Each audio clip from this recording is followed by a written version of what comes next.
Good morning student. कविता है बेटा हमारी वे आंखें और कवि हैं हमारे सुमित्रानंदन पंत जी। इस कविता में पंत जी ने स्वतंत्रता से पहले किसानों की दशा का चित्रण किया है कि उनकी आंखें हमेशा ही दुख से भरी रहती थी और वह सोचता है कि कभी तो वह भी आज़ाद था, परंतु आज उसे उसकी ज़मीन से बेदखल कर दिया गया है। महाजन जो जमींदार है उसने उसके पुत्र को मरवा दिया है, उसके घर द्वार बिकवा डाले हैं, खेत तक नीलाम करवा दिए हैं और ब्याज के लिए उसने सब अत्याचार किए हैं। किसान की पत्नी बिना दवाई के ही मर गई है और उसकी दूध मुंह बेटी दूध के अभाव, माँ के दूध के बगैर दूध के अभाव में चल बसी है और उसकी पुत्र वधू को उन जमींदार के कारिंदों ने मार डाला है। एक दिन उसे भी थानेदार ने बुलवा भेजा और अगले दिन वह पुत्र वधू कुएं में डूबकर मर गई। इन सब अत्याचारों को याद करके किसान की भी हृदय भर आता है, छाती फटने को हो जाती है। ऐसी ही कविता है बेटा हमारी। कविता स्टार्ट करेंगे हम। अंधकार की गुहा श्री की, उन आँखों से डरता है मन, गुहा अंधकार अंधेरा, गुहा लिखो गुफा, सरीखी होता है बेटा समान। उन आँखों से डरता है मन भरा दूर तक, उनमें दारुण दारुण होता है बेटा भयानक। दैन्य दैन्य लिखो दीनता गरीबी, दुख का नीरव नीरव लिखो मौन चुप जिसे हम कहते हैं, रोदन रोना। तो बेटा प्रस्तुत कविता हमारी हिंदी की पाठ्य पुस्तक आरओ में संकलित कविवर सुमित्रानंदन पंत जी द्वारा रचित वे आंखें नामक कविता से ये पंक्तियाँ ली गई हैं। इस कविता में स्वतंत्रता से पहले के भारतीय किसान की दयनीय दशा का चित्रण किया गया है। किसान की निराश आंखों से झांकता हुआ कवि कहता है, अंधकार की गुहा श्री की, भारतीय किसान की आंखें एक अंधेरी गुफा के समान भयानक लगती हैं। उन आंखों से डरता है मन, और किसान का मन उन आंखों को देखने से डरता है, भय लगता है उसे।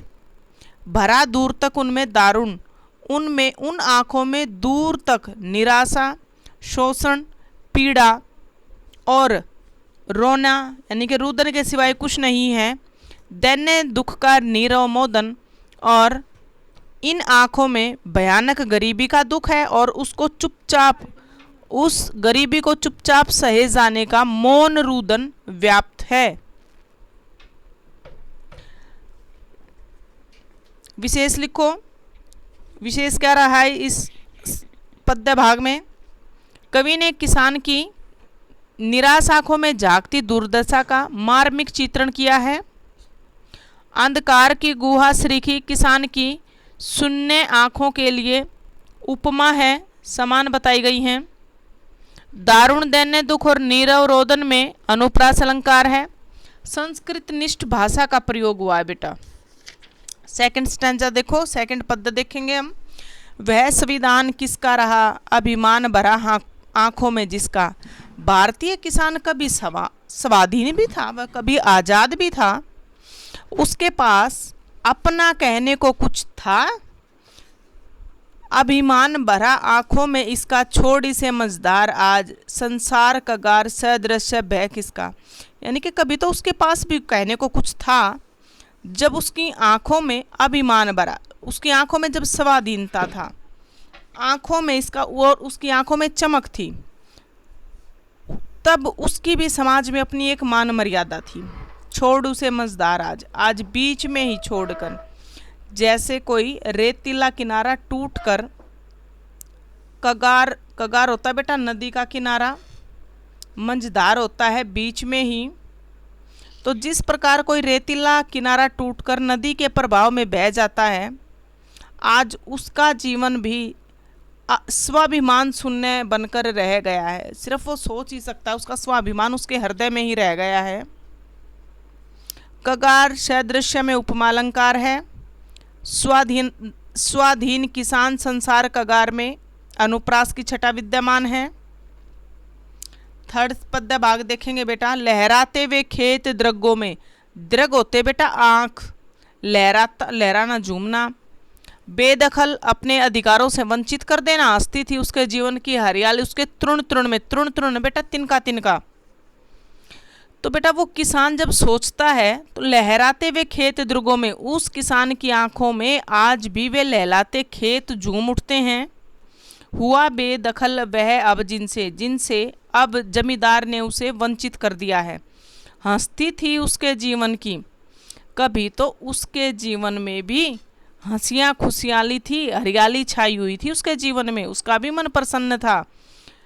हरियाली उसके तृण तृण में, उसके जीवन के हर कोने कोने में, हर तिनके तिनके में उसे प्यारा था और उसके जीवन में हरियाली छाई हुई थी। लेकिन दुर्भाग्यवश आज उस उन्हीं खेतों से, उन्हीं अधिकारों से जमींदार ने उसे वंचित कर दिया है, उसके जीवन की सारी प्रसन्नता को नष्ट कर दिया है। लहराते हुए खेत में बिंब साकार हुआ है।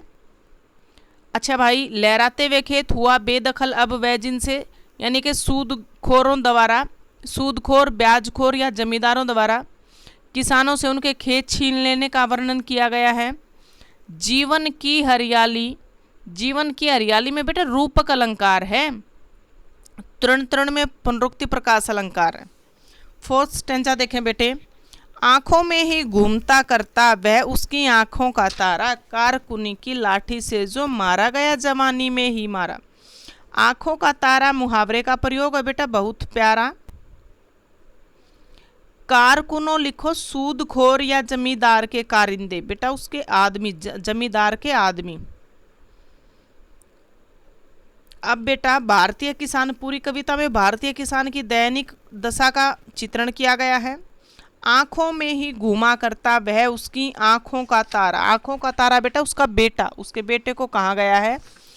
कवि कह रहा है यहाँ, महाजनों ने किसान का ऋण वापस न करने के कारण उसके बेटे को ही मार डाला है। किसान का प्रिय बेटा, आंखों का तारा बेटा, प्रिय बेटा जवानी की ही अवस्था में साहूकार के कारिंदों, साहूकार के आदमियों द्वारा लाठियों से निर्मम तरीके से मार डाल दिया गया है। और कारकुनों की लाठी से जो गया जवानी में ही मारा, जो जवानी में ही वह बेटा उनका मारा गया है, वह उनकी आंखों के आगे ऐसा लगता है किसान को जैसे मेरा बेटा अभी मेरी आंखों के सामने वही दृश्य नाच रहा है। आंखों में घूमना, आंख का तारा मुहावरे का प्रयोग हुआ है। और किसान पर होने वाली महाजनों के अत्याचारों का वर्णन किया गया। करुण रस है बेटा, यहाँ उनका बेटा मारा गया ना। बिका दिया घर द्वार, बिका बेच दिया गया घर द्वार, यानी कि उसका घर और उसके दरवाजे, घर बार सब। महाजन ने ब्याज की कोड़ी छोड़ी, कोड़ी बेटा एक भी पैसा। महाजन जो इस पाठ में जमींदार है या ऋणदाता है, सेठ है, जो रह रह कर आंखों में चुभती, व आंखों में चुभना बेटा बुरा लगना। कुर्क होता है बेटा नीलाम, और वृद्धों की जोड़ी, वृद्ध लिख लो बैलों की जोड़ी। अब देखो, अब तक तो उसके पुत्र को मार दिया गया है। महाजन ने अपना धन और ब्याज लेने के लिए किसान की बिका दिया घर द्वार, किसान की घर संपत्ति सब नीलाम कर डाली है। महाजन ने ब्याज की कोड़ी छोड़ी, उसने अपने ऋण का ब्याज है एक एक पाई करके चुका लिया है। अब किसान के मन की वह दयनीय अवस्था देखकर उस महाजन को बिल्कुल भी दया नहीं आती है, और उसको सबसे प्रिय लगने वाली, जो उसके बैल खेती करते थे, उसके सबसे प्रिय लगने वाले बैलों की जोड़ी को भी देखते देखते महाजन ने नीलाम कर दिया है। और किसान कुछ नहीं कर पाया बेटा, किसान गरीब होने के कारण यह सब कुछ देखता रहा। अब किसान को अपने बैलों की स्मृति याद हो आई है और यह उसके मन में दुख जगा रही है।